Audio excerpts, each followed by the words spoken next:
زبان میں اٹھتی کھجلی کے بعد جنید ایک دم بول پڑا، جس پر نوید اور حذیفہ کو تو کھانسی اٹھ گئی، جبکہ یوسف نے گھور کر اسے دیکھا، ساتھ ہی دائیں ہاتھ کا مکہ بنا کر اس کی کمر پر بھی جڑ دیا۔ البتہ حیدر صاحب اس کی بات پر ہنس دیے تھے۔ یعنی تم لوگوں سے ملاقات کے لیے مجھے روز بیمار ہونا پڑے گا؟ ارے نہیں انکل، ہماری عمر بھی آپ کو لگ جائے، میں تو مذاق کر رہا تھا۔ جنید نے اس کے پاس بیٹھتے ہوئے عقیدت سے ان کے ہاتھ تھام لیے۔ حذیفہ اور نوید بھی ان کے پاس ہی بیڈ پر بیٹھ گئے تھے۔ انہیں باتیں کرتا دیکھ یوسف مسکراتے ہوئے کمرے سے نکل کر ان کے کھانے پینے کا انتظام کرنے باہر چلا گیا۔ دوسری طرف بابا سائی، آپ نے بلایا؟ جہانگیر ملک جو سگار پیتے کسی گہری سوچ میں تھے، اس کی آواز پر چونک کر دروازے کی طرف دیکھا، جہاں بلاج کھڑا اجازت طلب نظروں سے انہیں ہی دیکھ رہا تھا۔ ہاں ہاں آؤ، تم سے ضروری بات کرنی ہے۔ ان کے کہتے ہی وہ جہانگیر ملک کے سامنے رکھی کرسی پر جا بیٹھا۔ اب دونوں آمنے سامنے موجود تھے، درمیان میں ایک ٹیبل حائل تھی جس پر سگار کا سامان رکھا تھا۔ تمہیں ہم نے جسمین کے رشتے کے بارے میں بتایا تھا نا؟ جی بابا سائی، وہ سر جھکائے بولا۔ دلدار خان کا بیٹا اگلے ماہ پاکستان واپس آ رہا ہے، تب ہم جسمین اور شیراز کی منگنی کر دیں گے۔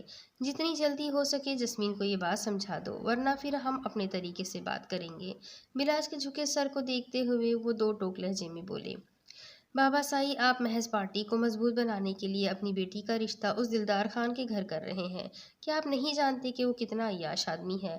جب باپ ایسا ہے تو بیٹا کیسا ہوگا؟ وہ بے بسی سے بولا۔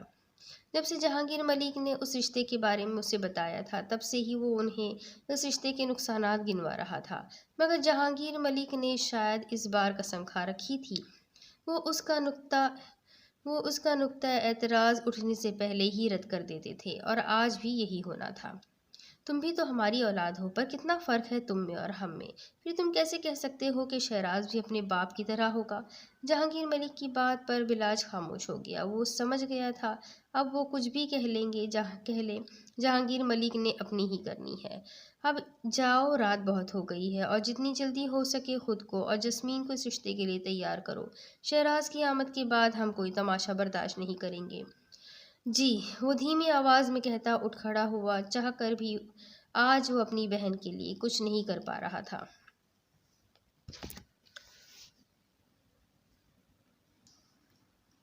سر وقار کی کلاس آف ہوئی تو یوسف نے باہر نکل کر اپنے قدم تیزی سے اسٹاف روم کی جانب بڑھا دیے۔ ان تینوں کو وہ پہلے ہی کینٹین میں جانے کا کہہ چکا تھا اور خود اسٹاف روم کی جانب بڑھ گیا تھا۔ دروازے پر پہنچ کر اس نے ہلکے سے دستک دے کر اجازت طلب کی۔ کم ان۔ اجازت ملتے ہی اس نے اپنے قدم اندر کی جانب بڑھا دیے، جہاں وہ سفید شلوار قمیض میں سر پر لال دوپٹہ لیے بیٹھی کام میں مصروف تھی۔ یوسف اس کے سامنے جا کھڑا ہوا۔ مس جسمین؟ یس؟ جسمین نے چہرہ اٹھا کر اسے دیکھا، جو میرون شرٹ اور بلیک پینٹ میں ملبوس، ہاتھ میں فائل پکڑے اس کے سامنے کھڑا تھا۔ یوسف کے آنے کا مقصد اسے اچھی طرح سے سمجھ آ گیا تھا۔ مس، یہ اسائنمنٹ وہ کل آخری تاریخ تھی اسائنمنٹ جمع کرانے کی، آپ نے نہیں کروایا، یہ آپ کا مسئلہ ہے۔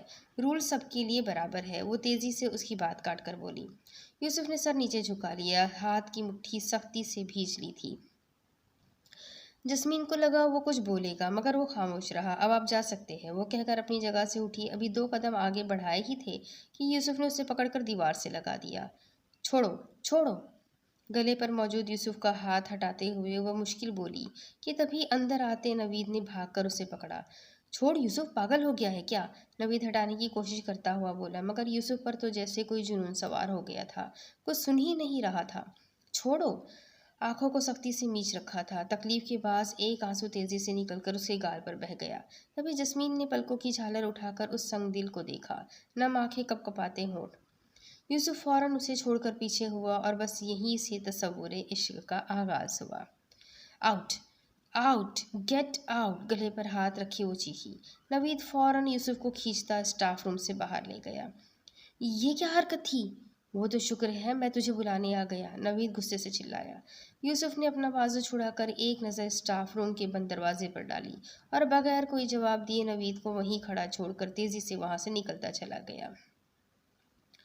ابھی تو عین لکھا ہے، ابھی تو شین باقی ہے، ابھی ان منزلوں پر ہم کہاں جہاں قاف باقی ہے۔ آج اتنی جلدی آ گئے؟ بیل کی آواز پر حیدر صاحب نے جا کر دروازہ کھولا تو سامنے یوسف کو کھڑا پایا۔ وہ بغیر کوئی جواب دیے ان کی سائڈ سے نکلتا اندر کی جانب بڑھا۔ کیا ہوا، اتنے خاموش کیوں ہو؟ حیدر صاحب نے پھر پوچھا۔ آج سے پہلے کبھی انہوں نے اسے یوں خاموش نہیں دیکھا تھا۔ چاہے کتنی بھی بڑی بات ہو وہ تھوڑی دیر بعد ہی نارمل ہو جاتا تھا، مگر آج اس کی خاموشی کچھ برا ہونے کی گواہی دے رہی تھی۔ کچھ نہیں ہوا، بس کلاس نہیں تھی تو گھر آ گیا، کچھ تھکن بھی محسوس ہو رہی ہے، میں ابھی آرام کرنے جا رہا ہوں، تھوڑی دیر بعد کھانا تیار کر دوں گا۔ وہ اپنی پیشانی مسلتے ہوئے بولا۔ حیدر صاحب نے غور سے اسے دیکھا جو کافی پریشان لگ رہا تھا۔ نہیں، تم رہنے دو، آرام کرو، میں خود کر لوں گا، آپ کی بھی طبیعت تو ٹھیک نہیں ہے، میں اب بالکل ٹھیک ہوں، تم جاؤ، جا کر سو جاؤ۔ حیدر صاحب کے کہنے پر یوسف اثبات میں سر ہلاتا کمرے میں چلا آیا اور سیدھا بیڈ پر بیٹھ کر سر ہاتھوں میں تھام لیا۔ اف، یہ کیا کر دیا میں نے، اتنی گھنٹیا حرکت کیسے ہو گئی مجھ سے؟ اپنے بالوں کو مٹھی میں سختی سے جکڑے اس نے شرمندگی سے سوچا۔ پتہ نہیں میں کب اپنے غصے کو قابو کرنا سیکھوں گا۔ خود سے بڑبڑاتا وہ وہیں بیڈ پر لیٹ گیا۔ اس بات سے انجان کے آنے والا وقت کتنی ہی تبدیلیاں اس کی زندگی میں لانے والا ہے، پھر شاید غصہ اکڑ تو بس نام کو ہی رہ جاتا۔ وہ تینوں کلاس میں بیٹھے لیکچر نوٹ کر رہے تھے جب نوید نے چہرہ موڑ کر اپنے برابر والی سیٹ کو دیکھا۔ 3 دن گزر چکے تھے۔ اس دن کے بعد سے یوسف دوبارہ یونی نہیں آیا تھا اور نہ ہی کال اٹھا رہا تھا۔ جنید اور حذیفہ تو اس سے ملنے گھر بھی جانا چاہتے تھے، پر نوید نے یہ کہہ کر روک دیا کہ اسے اپنی غلطی کا احساس خود ہونے دو۔ اسے شدید غصہ تھا۔ یوسف اور مس جسمین کے سامنے شرمندگی بھی بہت ہو رہی تھی۔ وہ بات کرنا چاہتا تھا مس جسمین سے، یوسف کی طرف سے معافی مانگنا چاہتا تھا، پر یوسف نے تو کچھ بھی کرنے لائق نہیں چھوڑا تھا، حرکت ہی ایسی گھٹیا کی تھی۔ آج وہ پھر نہیں آیا۔ نوید کی نظریں سیٹ پر دیکھ حذیفہ اس کی طرف جھکتے ہوئے سرگوشی میں بولا۔ کام بھی تو ایسے کیے ہیں، کیسے ہمت ہوگی آنے کی؟ اس نے کہتے ہوئے سر جھٹکا اور واپس لیکچر نوٹ کرنے لگا۔ پر بات ہوئی کیا تھی جو وہ اس حد تک پہنچ گیا؟ جنید نے پریشان ہوتے ہوئے پوچھا۔ اس کا بس نہیں چل رہا تھا کہ ابھی یوسف کے پاس پہنچ جائے پر پھر نوید کیا ہونی ہے بات؟ یقیناً مس جسمین نے اسائنمنٹ لینے سے انکار کر دیا ہوگا اور بجائے ان کے انکار کو رد کر کے اپنی مجبوری بتانے کے یوسف صاحب نے ان کا گلا ہی پکڑ لیا۔ نوید نے اندازہ لگایا یوسف کی عادت کو تو وہ اچھے سے جانتا تھا، پر یار مس جسمین کو بھی انکار نہیں کرنا چاہیے تھا۔ سب ٹیچرز جانتے ہیں یوسف بغیر کسی وجہ کے چھٹی نہیں کرتا۔ مس جسمین نئی ہے، انہیں ابھی اتنا نہیں پتہ اسٹوڈنٹس کے بارے میں، حذیفہ کی بات پر نوید جتاتے ہوئے بولا، جس پر وہ دونوں خاموش ہو کر واپس اپنے اپنے کام کی طرف متوجہ ہو گئے۔ نوید بھی گہرا سانس اندر تک کھینچتا واپس نوٹس پر جھک گیا۔ اسے بے حد افسوس تھا یوسف کے لیے، مس جسمین کے لیے۔ دوپہر کے 2 بجنے کو تھے اور یوسف ابھی بھی اپنے کمرے میں لیٹا گہری نیند میں سو رہا تھا۔ در حقیقت میں وہ سویا ہی نہیں، وہ سویا ہی حیدر صاحب کے اسکول جانے کے بعد تھا۔ رات تو ساری جاگ کر گزاری تھی، یا یوں کہا جائے کہ کسی کو یاد کرنے میں گزار دی تھی۔ چھوڑو یوسف، پاگل ہو گیا ہے کیا؟ Out, get out. نہیں میں یوسف ایک دم نیند سے ہڑبڑا کر اٹھا۔ لائٹ جانے کے بعد وہ پسینے سے شرابور ہو رہا تھا۔ کچھ گھبراہٹ بھی طاری ہونے لگی تھی جس کی اصل وجہ آنسوؤں سے بھری 2 آنکھیں تھیں۔ اف، کہاں پھنس گیا؟ چہرے پر ہاتھ پھیرتے ہوئے اس نے بے بسی سے سوچا کہ تبھی بیرونی دروازے پر لگی بیل کی آواز سنائی دی۔ یقیناً ابو آ گئے۔ یوسف جلدی سے بستر چھوڑتا دروازے کی جانب دوڑا جہاں واقعی حیدر صاحب کھڑے دروازہ کھلنے کا انتظار کر رہے تھے۔ السلام علیکم ابو، اس نے دروازہ کھولتے ہی سلام کیا۔ وعلیکم السلام برخوردار، سلام کا جواب دیتے ہوئے حیدر صاحب نے بغور اسے دیکھا جس کی آنکھیں ابھی سو کر اٹھنے کی چگلی کھا رہی تھی۔ کھانے کو کیا بنایا ہے؟ ان کے سوال پر یوسف ایک دم گڑبڑا اٹھا۔ سارا وقت تو سوتا رہا تھا، کھانا پھر کیا فرشتوں نے آ کر بنانا تھا؟ جی وہ یوسف بیٹا، کیا بات ہے، کیا چھپا رہے ہو؟ 2-3 دن سے یونیورسٹی بھی نہیں جا رہے، کچھ ہوا ہے کیا؟ حیدر صاحب نے تخت پر بیٹھتے ہوئے پوچھا، ساتھ ہی جھک کر چپل اتارنے لگے۔ نہیں تو ابو، ایسی کوئی بات نہیں۔ وہ وہیں کھڑا انہیں دیکھتا رہا۔ آخر باپ تھے، دل میں چھپی چوری کیسے نہ پکڑتے؟ یوسف، کیا میں تمہیں نہیں جانتا؟ تمہارے غصے کو بھی اچھے سے جانتا ہوں۔ اگر کوئی بات ہے تو مجھ سے شیئر کرو۔ یوسف چلتا ہوا ان کے پاس ہی زمین پر آ بیٹھا اور سر ان کے گھٹنوں پر ٹکا دیا۔ ابو بس ایک غلطی ہو گئی، لیکن اب ہمت نہیں ہو رہی کہ اسے کیسے سدھاروں۔ جب غلطی کرتے وقت شرم محسوس نہیں کی تو معافی مانگنے میں کیسی شرم؟ وہ اس کے سر پر ہاتھ پھیرتے ہوئے بولے۔ ان کی بات پر یوسف نے فوراً سر اٹھا کر انہیں دیکھا۔ ایسے کیا دیکھ رہے ہو؟ یہی سوچ رہے ہو مجھے کیسے پتا کہ اور کسی کے ساتھ زیادتی کر آئے ہو؟ یوسف نے اس بات میں سر ہلایا۔ میں اپنے بیٹے کو اچھے سے جانتا ہوں، اگر نقصان تمہارا ہوتا تو تم کبھی اتنے پریشان نہ ہوتے، لیکن تم سے یقیناً کسی اور کا نقصان ہو گیا جو تمہیں سکون نہیں لینے دے رہا۔ جی ابو، بہت غلط کر دیا ہے میں نے۔ اس نے واپس سر ان کے گھٹنوں پر ٹکا دیا۔ کیا معافی کی گنجائش نکل سکتی ہے؟ حیدر صاحب نے کچھ شک کے تحت پوچھا۔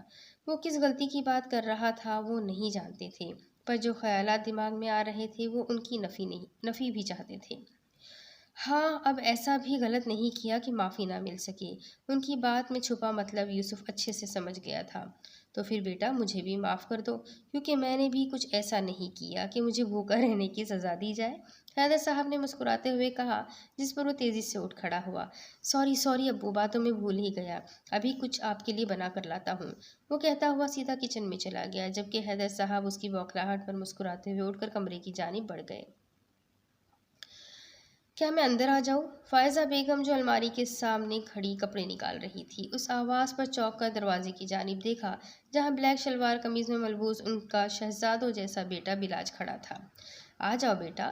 اجازت ملتے ہی وہ ان کے بیڈ پر جا کر بیٹھ گیا۔ فائزہ بیگم بھی فوراً الماری کا دروازہ بند کر کے بیڈ پر اس کے سامنے آ کر بیٹھ گئی۔ کیا ہوا؟ کوئی بات ہے؟ ہاں، بہت ضروری بات ہے، بلا سنجیدہ ہو کر بولا۔ کیا ہوا؟ سب ٹھیک تو ہے؟ وہ پریشان ہو اٹھی۔ امی سائی، جسمین کا رشتہ دلدار خان کے بیٹے شہراز سے پکا کرنا چاہتے ہیں بابا سائی۔ بلاج کی بات پر وہ بے یقینی سے اسے دیکھنے لگی۔ آخر کون نہیں تھا جو دلدار خان کی عیاش طبیعت سے واقف نہ رہا ہو؟ تم نے انہیں منع نہیں کیا؟ وہ دھیرے سے بولی۔ کتنی مشکل سے یہ الفاظ ادا ہوئے تھے۔ بھلا کون جانتے بوجھتے اپنی بیٹی ایسے لوگوں میں دیتا ہے، پر شاید جہانگیر ملک یہ کر سکتا ہے۔ کوشش کی تھی پر کچھ سننے کو تیار نہیں ہے۔ وہ سر جھکائے کہنے لگا جیسے ساری غلطی اس کی ہو۔ اب؟ فائزہ بیگم کے سوال پر اس نے گہرا سانس لے کر ان کی طرف دیکھا، جو نم آنکھوں میں امید لیے اسے دیکھ رہی تھی۔ جسمین کو ابھی نہیں بتائیے گا، میں کچھ کرتا ہوں، بلاج کہتا ہوا اٹھ کھڑا ہوا، اور ہمت نہیں تھی اس میں ان آنکھوں میں دیکھنے کی۔ چلتا ہوں۔ وہ فوراً وہاں سے باہر نکل گیا، جبکہ فائزہ بیگم ڈبڈبائی آنکھوں سے اسے جاتے دیکھ دل ہی دل میں جسمین کے اچھے نصیب کی دعا کرنے لگی۔ تیز رفتاری کے سارے ریکارڈ توڑتا ہوا آج یوسف وقت سے پہلے ہی یونیورسٹی پہنچ چکا تھا۔ پارکنگ ایریا میں بائک کھڑی کر کے وہ وہیں کھڑا انتظار کرنے لگا، جب ایک بلیک مرسیڈیز این اس کے سامنے آ رکی۔ ڈرائیور نے گاڑی سے نکل کر فوراً پچھلی نشست کا دروازہ کھولا، جہاں سے وہ بھورے رنگ کی فراک کے ساتھ چوڑی دار پائجامے میں ملبوس بلیک شال اپنے گرد لپیٹے باوقار سی گاڑی سے باہر نکلی۔ یوسف جو یکٹک گاڑی کی طرف دیکھ رہا تھا، جسمین کے باہر نکلتے ہی نظریں نیچے جھکا لیا، تاکہ دل میں چھپا چور آنکھوں سے عیاں نہ ہو جائے۔ جسمین نے ایک نگاہ نظریں جھکائی یوسف پر ڈالی اور اسے نظر انداز کرتی آگے بڑھ گئی۔ کیا کھڑا گھور رہا ہے؟ نکل! ڈرائیور کی نظر خود پر دیکھ کر یوسف آنکھیں دکھاتا ہوا بولا، جس پر ڈرائیور مزید سخت گھوری سے نوازتا واپس گاڑی میں بیٹھ کر وہاں سے نکل گیا۔ اس کے جاتے ہی یوسف نے اسٹاف روم کی طرف دوڑ لگا دی۔ اسٹاف روم کے دروازے کے سامنے پہنچ کر اس نے جھجکتے ہوئے دروازہ کھولا۔ سامنے ہی جسمین اپنے سامنے کھڑے لڑکے کو لسٹ دیتی ہوئی نظر آئی۔ یہ لسٹ جا کر نوٹس بورڈ پر لگا دے۔ یس مس، وہ تابعداری سے کہتا فوراً وہاں سے نکل گیا۔ اس کے جاتے ہی یوسف چلتا ہوا جسمین کے سامنے جا کھڑا ہوا، جو مکمل طور پر اسے نظر انداز کیے کام کرنے میں لگی تھی۔ میں اس دن کے رویے کے لیے معافی مانگنے آیا ہوں، وہ جھجکتے ہوئے گویا ہوا۔ میں کوئی امیر باپ کی اولاد نہیں ہوں، اس لیے جب آپ نے مسٹر یوسف حیدر، آپ جا سکتے ہیں، میں اس وقت مصروف ہوں۔ جسمین اس کی بات کاٹ کر مصروف سے انداز میں بولی۔ یوسف نے اب لب بھیج لیے۔ غصے کی ایک شدید لہر اس کے جسم میں دوڑی تھی۔ ایک بار پھر وہ اس سے سنے بغیر جانے کو کہہ رہی تھی۔ جسمین آج بھی وہی تھی، مگر یوسف اب وہ یوسف نہیں تھا۔ آئی ایم سوری، میں اس دن کے لیے بہت شرمندہ ہوں۔ جسمین نے حیران کن نظروں سے اسے دیکھا۔ یہ وہی یوسف تھا جس نے کلاس میں بدتمیزی کرنے کے بعد معافی مانگنا تک ضروری نہیں سمجھا تھا؟ یہ وہی یوسف تھا جو فٹ بال گراؤنڈ میں بال مارنے کے بعد شرمندہ تک نہیں ہوا تھا، لیکن آج اس کے سامنے نظریں جھکائے شرمندہ کھڑا معافی مانگ رہا تھا۔ دل میں آیا کہ معاف کر دے، غربت تو قتل عام تک کروا دیتی ہے، مگر وہ دن ذہن کے پردے پر آتے ہی دل میں اٹھتی رحم رحم دلی دم توڑ گئی۔ آپ جا سکتے ہیں مسٹر سید یوسف حیدر، جسمین روکھے لہجے میں بولی، ساتھ ہی ایک ہاتھ سے دروازے کی طرف اشارہ کر دیا۔ یوسف نے نظریں اٹھا کر اسے دیکھا۔ کیا کچھ نہیں تھا ان آنکھوں میں؟ ملال، شکوہ، شرمندگی اور کچھ ایسا کہ جسمین اپنی جگہ ساکت رہ گئی۔ یوسف خاموشی سے دروازے کی جانب بڑھ گیا جب پیچھے سے اسے جسمین کی آواز سنائی دی۔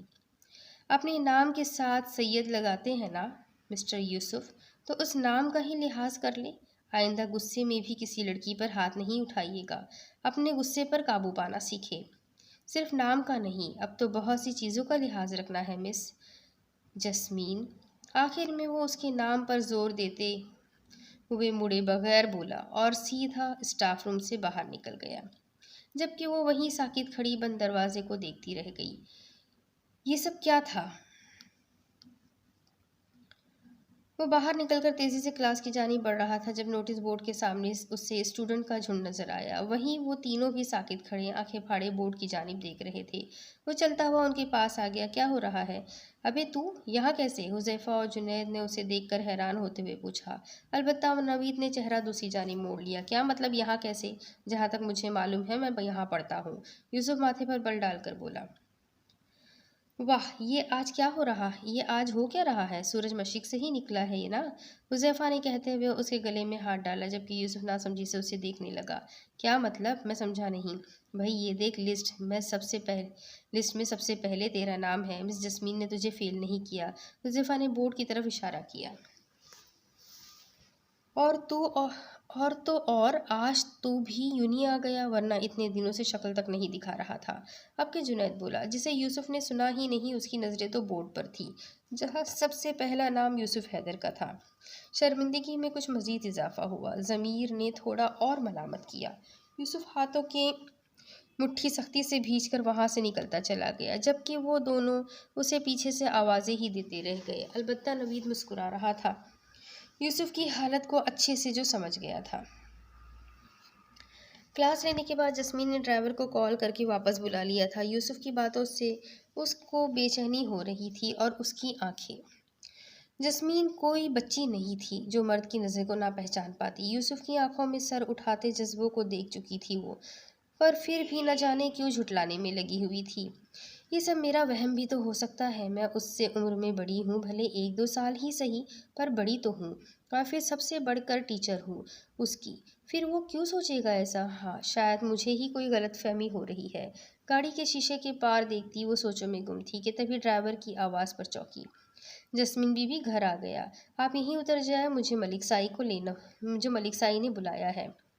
وہ گاڑی بیرونی دروازے کے سامنے روکتے ہوئے گویا ہوا۔ اچھا ٹھیک ہے، جسمین نے کہتے ہوئے گاڑی کا دروازہ کھولا اور اتر کر آگے کی طرف بڑھ گئی، جہاں دروازے پر کھڑے رشید میاں پہلے سے ہی اس کے لیے دروازہ کھولے کھڑے تھے۔ بابا سائی، آپ نے بلاج کو درمیان میں کیوں گھسیٹا؟ آپ بس ایک حکم کرتے اور جسمین خاموشی سے شیراز کے ساتھ شادی کے لیے تیار ہو جاتی۔ دلاور اور خاور اس وقت جہانگیر ملک کے ساتھ بیٹھک میں موجود تھے۔ جب دلاور غصے سے گویا ہوا، اگر میں اسے درمیان میں نہیں لاتا تو یہ خبر سنتے ہی کوئی نہ کوئی ہنگامہ وہ کھڑا کر دیتا تھا، اس لیے پہلے رشتے کی بات بلاج سے کی۔ پتہ تو ہے جسمین کے معاملے میں کتنا جذباتی ہے وہ، جہانگیر ملک نے حقے سے کش لیتے ہوئے کہا۔ جسمین ہماری بھی بہن ہے، ہم اس کا برا نہیں چاہتے، دلاور ناگواری سے بولا، اور کسی حد تک سچ بھی تھا۔ محبت تو دلاور اور خاور کو بھی جسمین سے تھی، پر ان کی سخت مزاجی اور سوچ کبھی اس بات کو ظاہر نہیں ہونے دیتے تھے۔ دلاور بھائی، آپ ٹھیک کہہ رہے ہیں، مگر بابا سائی کی شے ملنے پر ہی بلاج اتنا سر پر چڑھا ہے۔ خاور نے کہتے ہوئے سامنے صوفے پر بیٹھے جہانگیر ملک کو دیکھا، جو سوچوں میں گم دکھائی دے رہے تھے۔ اب تم لوگ پھر سے مشروع ہو جاؤ، ویسے بھی آخری فیصلہ ہمارا ہی ہوگا، جہانگیر ملک 2 ٹوک لہجے میں کہہ کر وہاں سے چلے گئے، جہاں وہ دونوں وہیں بیٹھے پارٹی کے متعلق باتوں میں مصروف ہو چکے تھے۔ نوید گھر میں داخل ہوا تو سامنے ہی نورین بیگم صوفے پر بیٹھی نظر آئی، جو پوری توجہ کے ساتھ ٹی وی پر ترکش ڈرامہ دیکھنے میں مگن تھی۔ السلام علیکم۔ وعلیکم السلام، نورین بیگم کے بجائے جواب کچن کے دروازے سے باہر آتی صوبیہ نے دیا۔ یہ یہاں کیا کر رہی ہے؟ نوید نے صوفے پر جگہ سنبھالتے ہوئے ماں سے پوچھا، جو ابھی بھی ٹی وی دیکھنے میں مگن تھی۔ کیا مطلب ہے میں یہاں کیا کر رہی ہوں؟ یہ میری خالہ کا گھر ہے، جب چاہے آ سکتی ہوں۔ ہاتھ میں پکڑی چائے کی ٹرے ٹیبل پر رکھتے ہوئے منہ بنا کر بولی۔ یہ صرف خالہ کا گھر نہیں، تمہارا ہونے والا سسرال بھی ہے۔ اب شادی سے پہلے ہر وقت منہ اٹھا کر ادھر نہیں آ جایا کرو۔ نوید کی بات صوبیہ کے سر پر لگی۔ دیکھ رہی ہے خالہ انہیں؟ او ہو، لڑو نہیں، اور صوبیہ جاؤ جا کر اس کے لیے کھانا گرم کرو۔ نورین بیگم کے کہتے ہی نوید نے جلا دینے والی مسکراہٹ اس کی طرف اچھالی، جس پر وہ منہ بنا کر اٹھی اور کچن کی جانب بڑھ گئی۔ چلی گئی وہ، تم بھی جاؤ اور منہ ہاتھ دھو کر آؤ، وہ مسکراہٹ دباتے ہوئے بولی، جس پر وہ شرمندہ ہوتا جی اچھا کہہ کر کمرے کی طرف چل دیا، جبکہ ایک بار پھر نورین بیگم پورے انہماک کے ساتھ ٹی وی دیکھنے میں مگن ہو چکی تھی۔ چارپائی بچھائے وہ چھت پر لیٹا بظاہر آسمان پر نظر آتے تاروں کو دیکھ رہا تھا، مگر سوچوں کے تانے بانے کہیں اور جڑے تھے۔ جسمین نے مجھے پاس کر دیا، پر کیسے؟ کیا وہ مجھ سے ناراض نہیں؟ پر آج تو ان کا رویہ بتا رہا تھا کہ وہ سخت خفا ہے۔ دائیں پاؤں کو ہلاتا وہ آج کے رویے پر غور کرنے لگا۔ پہلے دن سے اب تک جسمین کی ہر ایک بات کو ذہن میں دہراتے ہوئے یوسف دھیرے سے مسکرا دیا۔ تو میڈم صرف دھمکیاں دیتی ہے، ان پر عمل نہیں کرتی۔ اچھی بات ہے، جلد ہی آپ کی ناراضگی بھی دور کر دیں گے۔ مسکرا کر سوچتے ہوئے اس نے آنکھیں بند کر لی، اس بات سے بے خبر کل کا دن اس کے لیے کس قدر شرمندگی کا باعث بننے والا تھا۔ پوری کلاس میں ہلچل مچی ہوئی تھی، ایک دوسرے کو دھکیلتے وہ سیٹوں